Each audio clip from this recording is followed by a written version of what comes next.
Alright, hey guys. This is going to be my first video about Levia, the Shadowborn Abomination. Just to give you guys some background, my name is Ethan, um, and I'm the player who, pretty sure the only one, who made top 4 with Levia and in the Road to Nat season and got their Nationals invite on what most people consider to be the worst hero in the game. I don't think that's true by any means. I think she's definitely the most underrepresented hero in the entire game, but by no means unplayable. She does feel a little underpowered at times, but this build that I'm going to show you guys today tries to minimize all those feels bad patterns and maximize on what really is good about this hero, which is large numbers, multiple ways to swing multiple times, and to really abuse the fact that your opponents are not going to worry about taking damage because there's no hit effect until it's too late. And then they realize, oh goodness, I need to block with everything or I die. And then you can still crack that part of the game plan. So Levia, first thing you need is your trusty Blasmafet, the Soul Harvester token. If you guys can pick up this beautiful rainbow foil, I highly recommend it. I love the black foiling on this thing. But this build overall is a Mandible Claws build. So this is the only weapon I run, and I think Levi is a bit different in how you build a lot of heroes in this game, in that she's not really weapon centric. You can't fall back on just playing around your weapon the entire game because she needs to be turning off Blood Debt, which requires banishing 6 powers, which no weapon in the game that's currently available to her can do. So yes, Meat Axe will fill the graveyard. Yes, Hexagore will swing 6 and reduce itself based on Blood Debt, but neither of those are actually banishing cards. So in my mind, that means you should then just play whatever gives you the most damage. Because if you're not weapon centric, then you only want to actually be swinging your weapon when it's the most opportune, the most damage possible, and with Brute, that is of course with Bloodrush Bellows with the Mandible Claws. So that's the build I've gone for here. The other beautiful thing about Mandible Claws is that off of Pulping, which I do run, and I will show in a second, these are alive as well. So you have your big turns with Bloodrush Bellows, you have your little turns with Pulping, and so that means they are valuable weapons. They'll come up multiple times for the game. They're not just strictly Bloodrush weapons, but that is of course when they shine. So for the equipment, I then have a skull cap, the carrion husk, the scabskin leathers, and the gambler's gloves. So I'm going to be running gambler's gloves and scabskins in every matchup. Um, because Levia, unlike Rhinar, can really make use of these extra action points. So while you only want to roll Scabskins a couple times throughout the game, namely on the first turn when you're looking to just thin as many extra cards from hand as possible, and then mid-game when you get to keep these larger hands and be greedy with them, try to swing the game in your favor with a Scabskins roll.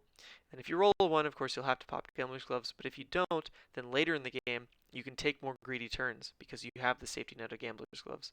So I'll run these in every single matchup. They're just so good for how Levia plays because unlike Rhinar, you're not cards out of hand hungry, you're cards out of banish hungry. So the extra Scabskins points can be used many ways. They're also 3 extra life, and that feeds into the idea of taking Skullcap. So Skullcap is an extra 3 life as well. That combined with the 6 extra life of Carrion Husk means that you're playing with 52 health, which is a ton of life compared to basically every other hero. I mean, Chain can also do that because he can take Carrion Husk, the Grasp of the Arcanite, and Skullcap, but he's going to trickle and take blood debt damage from Carrion Husk. We as Levia players are hopefully not. So you truly have the most armor in the game. And you can use that to your advantage, especially if you never take blood debt throughout the game. You really feel a bit overpowered. But that's only if you never take blood debt. If you do, then it kind of equalizes. So that's the equipment that I'm taking in almost every matchup. I do also then have Ebonfold. Ebonfold I'll run in the longer, grindier games where I'm going to be more of the aggressor. So like Tank Prism or Saber's Bolton or Dash or something like this, where they're not putting a bunch of threat on me. Ebb and Fold is just a cool way to be able to fill the graveyard and turn off Blood Debt. However, I don't run it in every matchup because it's not the safety net that people think it is. In this deck, you're almost always going to have a way in hand. I'll just say always. You're always going to have a way in hand to banish a card from graveyard with how the deck's built. So when you commit to playing something like an Endless Maw, for example, like you're pitching, you've got none floating, you've got no cards in hand, you're then just banishing 3 randoms out of your graveyard. If you miss the banish from the randoms in your graveyard, Ebb and Fold does not save you, because Ebb and Fold still requires an extra card in hand and an extra resource point to be able to turn off Blood Debt. So it's not actually the safety net that people think it is for Levia. I'll only take it in those longer matchups when you have those extra cards in hand and can use it for that purpose.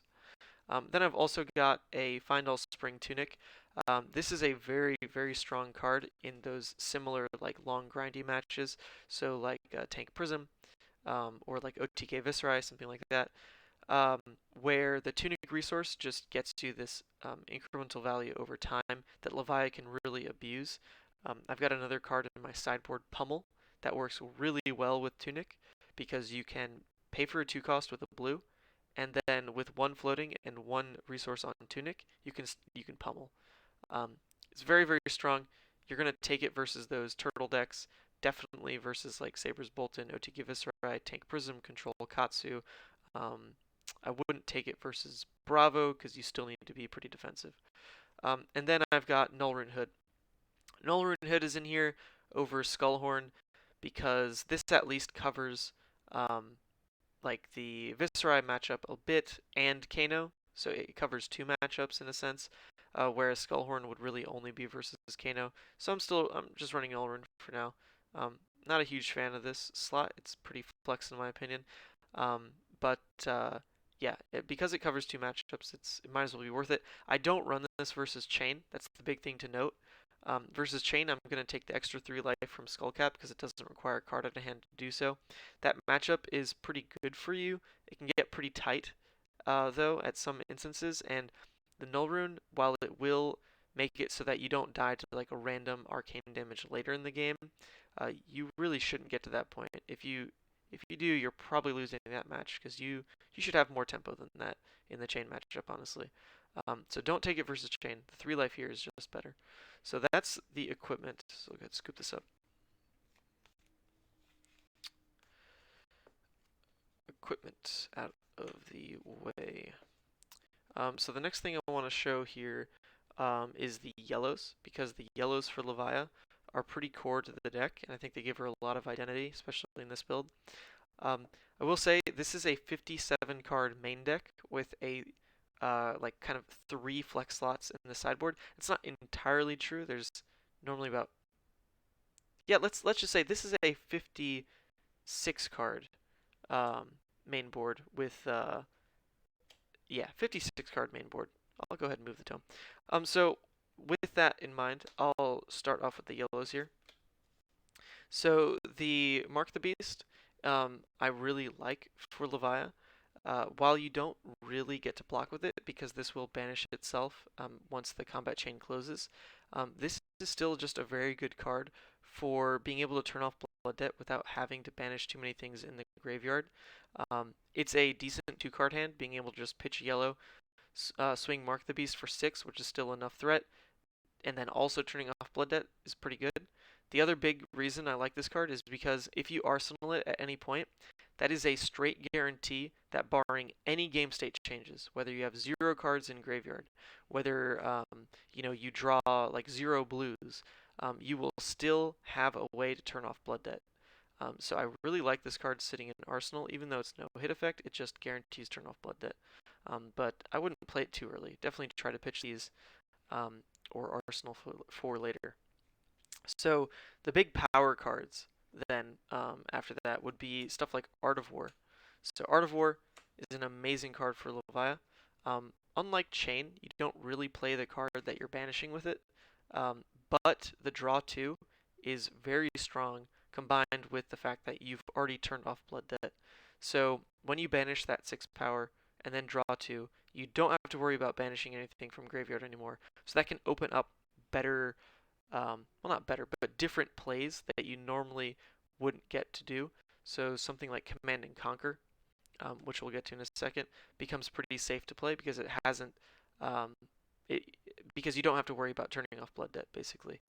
Art of War also, giving go again to your big attacks, can mean that you have these massive swing turns where you can banish the 6 power, say your next thing gets go again, and immediately play something like Graveling Growl, which costs 1 with the condition that you have to banish the 6 to play it. But you have because of Art of War, and it will have go again. So Art of War is a very, very powerful card for Levia and feeds really well into her big swing turns. But the card that does that the best is Bloodrush Bellow. So Bloodrush Bellow is what makes the claws worth running, but it really does that and more for Levia. With Levia, you really like the ability to set up different amount of cards in hand to still have powerful turns, and Bloodrush Bellows is just basically the best 4 or 5 card hand you can ever have. When you have that large of a hand and are able to play Bloodrush Bellows, your turn can go upwards of like 25 damage, because you've got 10 from claws, plus like 8 with the Dread Screamer, plus like let's say 9 with Graveling Growl after that. So that's 25 damage there, and that's pretty ideal. But you really can go larger than that, especially if you get greedy with like a Scabskins roll, or like couple it with an Art of War, or God forbid like a double Bloodrush Bellows. This is what really puts on the gas for Levia, and you like seeing this card quite early because it will fill your graveyard. It's putting itself in grave. It's discarding a card into grave, and if you don't have to worry about turning off Blood Debt the same turn you're playing Bloodrush Bellows, all the better. So really, really, really strong card for Levia. I would only ever play it in a 4-card hand or one 3-card hand, and that 3-card hand is with a Beast Within. 3-card hand being a Blue Pitch, Bloodrush Bellows, and then Beast Within. The reason to do that is because Beast Within, if you guarantee that discard, will then draw a card, first of all, and it will turn off Blood Debt. This card is like everything you want in Levia if you can discard it. However, you don't have too many ways of doing that. You really only have Bloodrush Bellows, you've got like Pulping, and you've got Deadwood Rumbler or Wrecker Romp, which don't really come up. But just the fact that you can combo these two together off a 3-card hand is really, really strong for your tempo play, because that means you've still been able to block with a card, maybe 2 if like Bloodrush was an arsenal. And then you're turning off Blood Debt and still swinging back with probably double claws into something else. So really, really strong card for Levia, and it blocks 3, and early game you can kind of just like swing with it and it'll fill graveyard anyway. So that's the yellows there. So after that, let's show off the reds. So Levia's reds may look a little numerous at first, but you got to remember that Levia is actually blocking a lot, and so you're going to be trimming down your hands normally by just blocking with your excess reds. But we'll get things started with basically the best card to do that with. So that's Ghostly Visit. I run 2 in here because this card blocks 3, and then when you banish it and ever have an extra action point or like 1 resource floating, you can go for just Ghostly Visit, boom, right back in. From Banish Zone, it's going to fill Graveyard again, and it's going to swing 4, which is just like base better than your weapon. So, for example, something that can come up is like, let's say you played Pulping into a Mandible Claw swing. Well, the Mandible Claw has 4, go again, and you could swing with another Mandible Claw. You could, but that's only 3 damage. Whereas Ghostly Visit is not costing you a card from hand. It's from your Banish Zone. You can swing in, and that's plus 1 damage on that turn. And it can also come up in other like Scabskins rolls. Maybe you rolled a 6 and you weren't expecting it. This can be very good. Or like off a Dread Screamer when you don't have like a Graveling Growl to play. You can play this from Banish, and 4 is still a pretty good number because it's going to leak a damage. So just really, really like this card for Levia. Yes, it's not a 6 power, but just the fact that you can block 3 with it, and just have this playable from Banished Zone at all points in the game, and not really have to worry about the fact that it has Blood Debt because you're going to be turning it off. It's just very good. It's like it just sits there in your little toolbox. So then I've also got 3 Red Dread Screamer. Red Dread Screamer is so freaking good. It's 6 power, 3 block, 2 cost that says banish 3, get if it hits to 6, go again.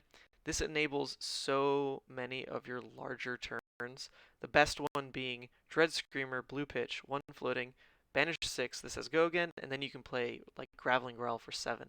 That's off a 3-card hand, and you're swinging 13. It's very strong, but that's only the beginning of what this card can do. This card, combined with like a Blood Rush Bellows turn, can mean you're dealing like an extra 8 damage on those turns, which is absolutely nuts. And you can even play this off a 2-card hand with Ghostly Visit, like I mentioned, where you pitch blue, Dread Screamer, and then Ghostly Visit, and that's 10 off of 2 cards. Still very good. So absolutely love that card. And then we've got 3 Graveling Growl, which is the second part of that ideal 3-card hand. Graveling Growl is also just good because of Art of War. When you banish something, you can then play this with Go again. That's super strong. But this card will also just come up on the Scabskins turns, where if this is an arsenal or something, and you play something with extra Scabskins action points, you've probably banished something, so then you can swing in with the Graveling Growl. So it's not always playable, but in those situations where you look at your hand and know that this is not a good turn to play it or arsenal it, then this is just that card you block with, right? There's a lot of instances where, as good as some of these cards are, it's just the card you're going to block with that turn. The next amazing card here is Endless Maw. It's one of my favorite cards in the deck because off a 2-card hand, you can still present 9. You pitch a blue, swing Endless Maw for 9 damage, which is nuts. For example, Phantasmaclasm, similar stat line, it can swing 9 for a blue pitch, but can be popped with Phantasm.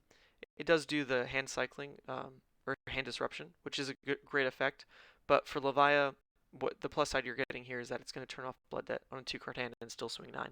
So really strong card. If you can play this on a Blood Rush turn, you'll really feel the weight of an 11 swing, or rather your opponent will feel it. It's absolutely nuts.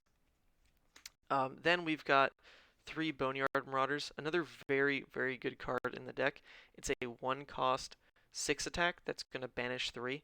This card is amazing to Arsenal because it prevents you from basically dying to a 4-card red hand. So if this is in your arsenal and you draw 4 reds, you can still block 3, pitch a red, swing for 6, turning off Blood Debt. Really strong in that scenario. It's also really good on Blood Rush turns. If you pitch a blue, Blood Rush, you've got 2 floating. Then you can swing Claws, pitch another blue, swing Claws, 1 floating, end that swing with an 8-power Boneyard Marauder that turns off Blood Debt.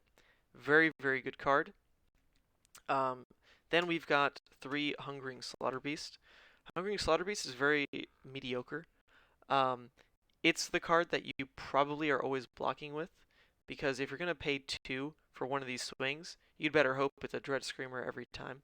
You don't love playing this card, but it does still turn off Blood Debt. It is still 7 damage, which, will leak a damage here or there. Or maybe they just take it. Like, honestly, a lot of your opponents are just going to take this damage because there's no hit effect. So, it's still just decent. Good enough to play. And I would always take the reds over the yellows here because leaking that 1 damage over is a big deal. And for the most part, like I said, you're blocking with this card. So taking the yellow is just losing you a stat that matters because when it comes up, you're going to play it. Pitching yellows doesn't feel super good with the play patterns of this deck. Like Dread Screamer wants you to pitch a blue, Endless Maw wants you to pitch a blue, Blood Rush wants you to pitch a blue, on and on. So then for the non-Blood Debt 6s, or non-Blood Debt reds, we've got 3 Pulpings. Pulping, I at first really didn't like, but boy oh boy was I wrong about this card. Even though it doesn't block, this card enables some really aggressive early game plays, and really good efficiency with your claws.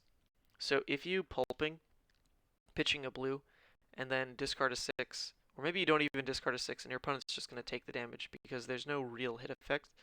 It'll have go again, and then you swing 6 with the 1 floating off that blue. You pitch another blue, claws for 3. You've got 2 floating, claws for 3. And go again. So if your hand's even bigger than that, you could lead with this 12 damage off 3 cards. And then if you have a 4th card in hand plus an arsenal, that's another giant turn you can lay on your opponent. So really like pulping. It also helps fill the graveyard early and has dominate for late game when you want to close things out. So then Command and Conquer is the last 6 here, and this is definitely an optional card, funny enough. It just blocks 3, swings for 6, and has a relevant hit effect that your opponent has to care about. It is very good, but by no means is it like central to Levia. You could sub out like Nourishing Emptiness if you're feeling a little spicy, or maybe if you don't like the pitch ratios, you could swap this out for like a 6 cost, or not, sorry, 6 attack yellow, and feel pretty fine. Because for the most part, if I have Command and Conquer in hand, I'm actually blocking with it because it's not going to gain the +2 on your Blood Rush turns, and it doesn't innately have go again, and being really greedy by rolling Scab Skins just for like a Command and Conquer play has never felt like truly good, because this is not going to turn off Blood Debt. So that means you've been very greedy if you're trying to play Command and Conquer plus something that turns off Blood Debt. You have to roll Scab Skins. You've kept all those cards in hand. It doesn't feel super good. But it is still fine early game, and like I said, you can block with it. So that is the reds here. Then we'll go on to the blues.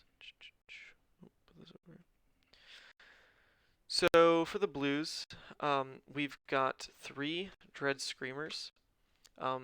This is one of the best blues in the deck because late game especially, it still is a very relevant threat. At 4 attack, it's going to leak 1 damage every time. And when your opponent's armor is whittled down, that's super relevant.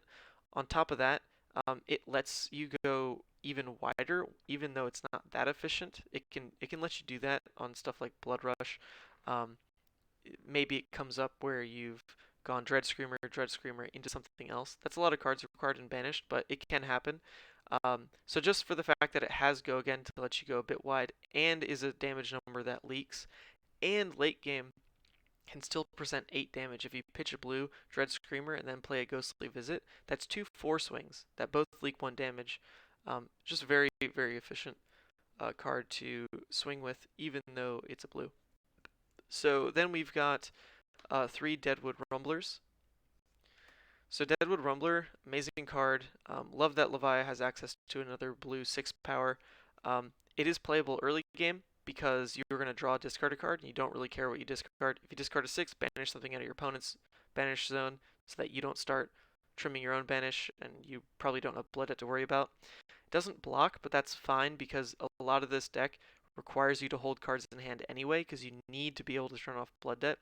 So having fewer 0 blocks is ideal, obviously, and this one just so happens to be a blue 0 block that's a 6 power. So it's just great. Absolutely love this card. Then we've got 3 Convulsions of the Bellows of Hell, or from the Bellows of Hell. This card is pretty good value for being a blue. Yes, it blocks 3, which is nice.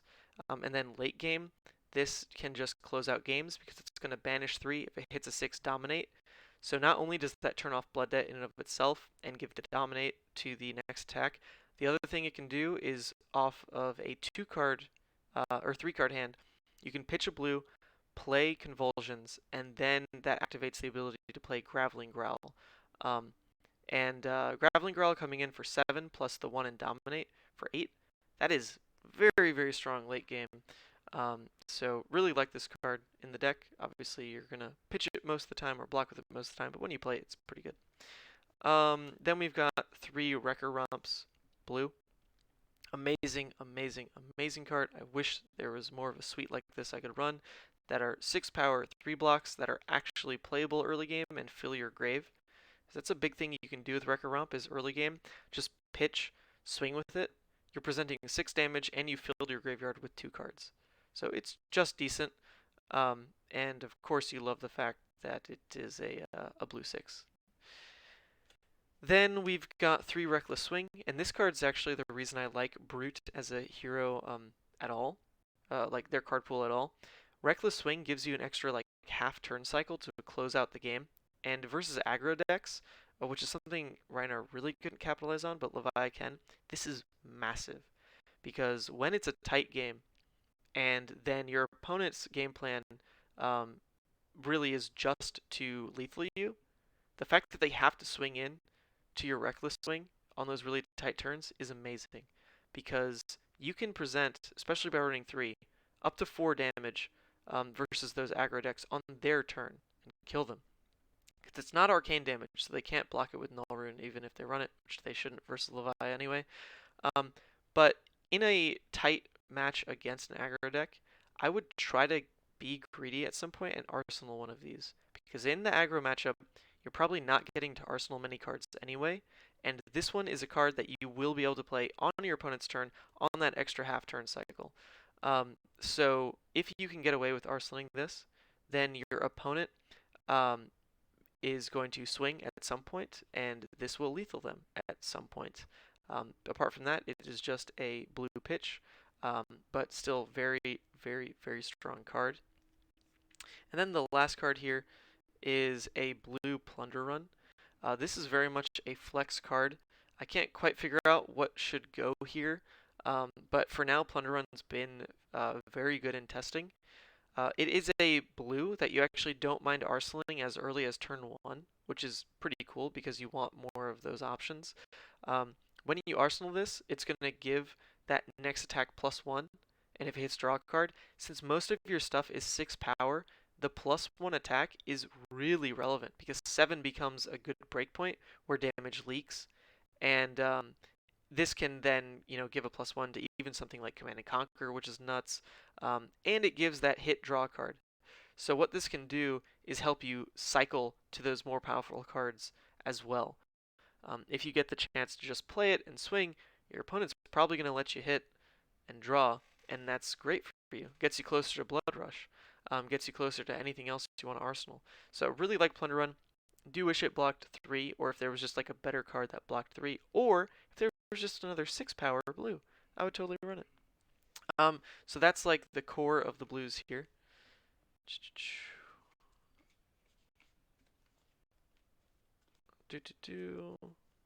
Tidy this up later.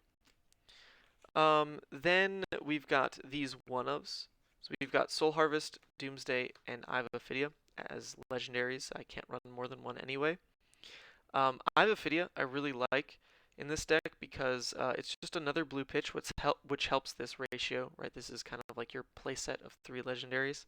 Eye of Ophidia is going to let you opt to when you pitch it for like an Art of War or like a Pulping or Blood Rush Bellows and guarantee that you draw the cards you want. Like if you pitch this on a Blood Rush Bellows and then see that the top 2 cards are reds, you just bottom them, 100%. You want to dig for the blues on the Blood Rush Bellows turns, so just for that alone, it's a very good combo card. And then Art of War as well, you can kind of trim what you draw after you banish and just set that up better as well. Doomsday is honestly a little mediocre. I almost never get to play this card because as this list plays out, once you guys try it out, you'll see that you don't really get that much blood debt until like way later in the game and like all at once, sequentially. So if you see this like even a little bit early before that part of the game plan has happened, it just sucks. It's too risky to arsenal. And then if you pitch it, you're just not really going to see it again because your deck's aggressive enough that you normally don't go through an entire pitch cycle of your deck. So I like that when this comes up, it's a powerful card. It summons Plasmafet, which is cool and all. But Plasmafet himself has not very many synergies in the deck. Like it's not a brute attack. It's just a shadow attack. So it doesn't get the +2 from Blood Rush, which is a little sad. And it doesn't have Go Again innately.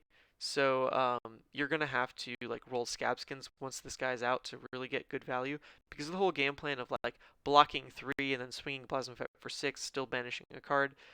Um, that's not really what this deck wants to do. This deck wants to smash harder than that, um, and not just go for value plays. So Doomsday, it's okay. It's really not amazing, but it's the first legendary I opened and the reason I got into Levia, so I'll always keep it in the deck. Then we've got Soul Harvest, which is a very, very strong card for Levia. Um, Not only is it a blue 6 attack with 3 block, but it also is very playable at that. Especially if you see this with 2 blues, that's ideal because it costs 6. You can swing in, and it lets you choose 6 cards from your banish or 6 cards from your graveyard to banish, and you get an extra attack for each blood debt. So what this can do is later in the game, if you get to play it, you can trim cards like Ghostly Visit, like Blue Dread Screamers, stuff that have blood debt but are not 6 power, get them out of your graveyard, where this will still get value out of them, and you'll still get the plus attack and all that, and of course make sure to banish the 6 to still turn off blood debt. But this is really good. Like it'll trim your graveyard to a way you want it. It'll fix your ratios in there. It'll still swing for like a freaking ton of damage. 3-card hand there presenting 12 is good, especially with the hit effect versus soul heroes, um, or heroes with a soul. It's very strong. They basically have to skip their turn versus this card. So that's the core of the deck. So we'll get into the sideboard options here. So I mentioned that I have a 56 card main board. So the first thing that goes in that 57th slot is either a Sink Blow or Gorganian Tome. So Gorganian Tome I take in most matchups because what this is going to do is just cycle, get me closer to my good stuff. It's going to fill the graveyard early game, and on top of that, it's basically never going to give the upside to my opponent because if it is in my graveyard, it will get banished at some point, and then my opponent doesn't draw the 2 because it's been banished, right? Uh, However, if my opponent plays this card and it's in my deck, they don't have that luxury of being able to banish it. So then it's just a strict draw 2 for me. So I like having that option in my deck. This idea that I could maybe draw 2 in every matchup, and if anything else, it's just a cycle and it feels great. So it just feels good to me. However, I'm not going to take it in like aggressive matchups. I'll always take Sink Blow instead. Sink Blow is just block 4 and still cycles a card, but of course you're -1 from hand.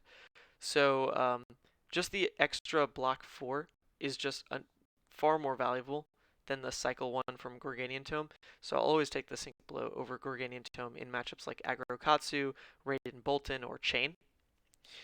So that's the 57th slot, right? And then we've got what goes in those last 3 slots. So versus most decks, I take 3 Yellow Graveling Growl. Yellow Graveling Growl is just another very good card on your Dread Screamer and Art of War turns. Right? It is -1 attack from the 7, from the 7 red, but 6 is still a very strong number. And if anything, it's just a card that you'll end up blocking with a lot as well. If it's not playable, just go ahead and block with it. Or, since it is a yellow, it might come into play where this is the card you need to keep to still swing with something else. So I like it in most matchups. And specifically, I don't know what they are. I'll tell you what everything else comes in for though. So if I don't cover a matchup, then just assume Graveling Growl comes in for it because that's pretty much the case. So then I've got 3 red pummels. So red pummel comes in every time I take Tunic.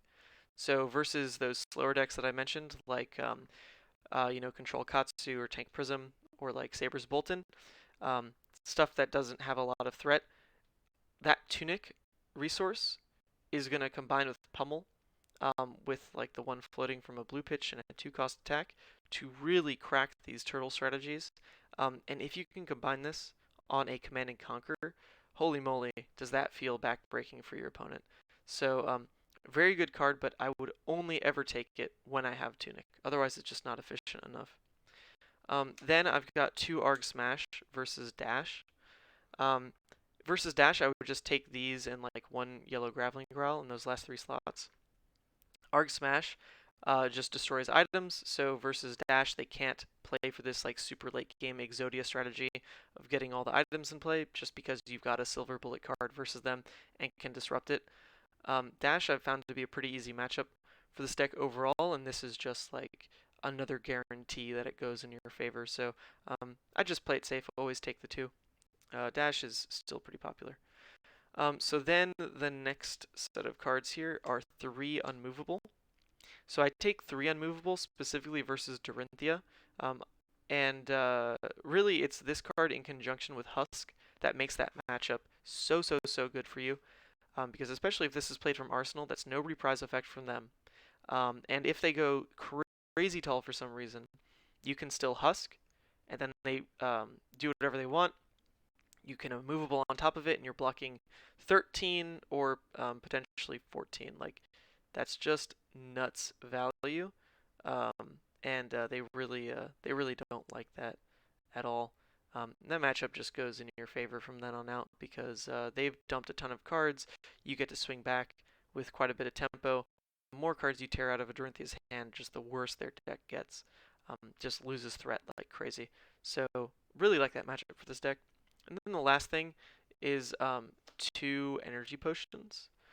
So these are specifically for Bravo. What I do in that matchup, because I do find that to be one of the harder ones for this deck, because they can just make you play their game plan. You don't really get to do what you want to do as a deck. You have to commit to when they're presenting crush effects, you have to do something about it. When they set up like some big showtime play, you just better hope and pray that your turn can force cards out of their hand. Otherwise, you're going to be in for a world of hurt. So that matchup I do find pretty tricky. Um, what you can do, though, is run 2 unmovable and 2 energy potion. And this I would do instead of like the 2 Graveling Growl and then like the 1 other one plus like this slot. I would just put these 4 in. Um, you are going to play the energy pot on the turns where you're just blocking out some big attack from them. You just lay the energy pot down, and then it basically guarantees that when you have a comeback turn, you know, because they will inevitably not draw the gas. Their deck isn't just built to have the gas every turn.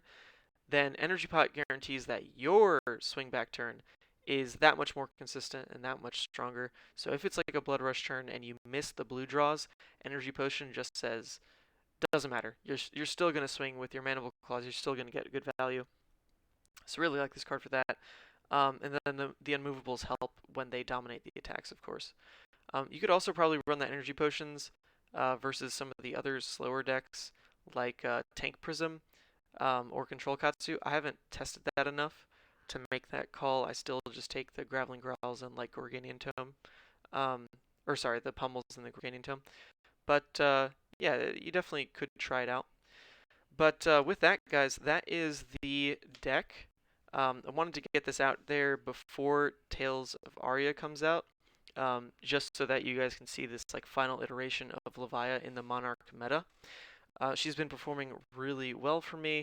I went to 3 RTNs with this list, and top forward the first one, and then bubbled out on the second one at 5-2, and then bubbled out on the third as well. So um, with a bit more fine tuning, I think I could have come across this final build sooner, because this is not the build I was running any of those times. Because this to me has felt the best, the strongest. So if any of you have events coming up soon and want to try out Levia before Tales of Aria completely shakes up the meta, maybe for better, maybe for worse for Levia, I'm not quite sure there yet, please give it a go. One last thing is that Hometown TCG and I will be recording a video later that does, it's in a coaching style, so you'll actually get to see some of the thought processes of this deck as I play it, and some of the card combos that I really like to search for as the game goes on. So with that, this has been a deck tech from Mansant over here, and I hope you guys enjoyed. If you want to see more Levia content, you can go ahead and give me a subscription. That'd be sweet. And the deck list will be in the description box below. So sweet. With that, guys, go out there, summon some crazy demons, and have fun.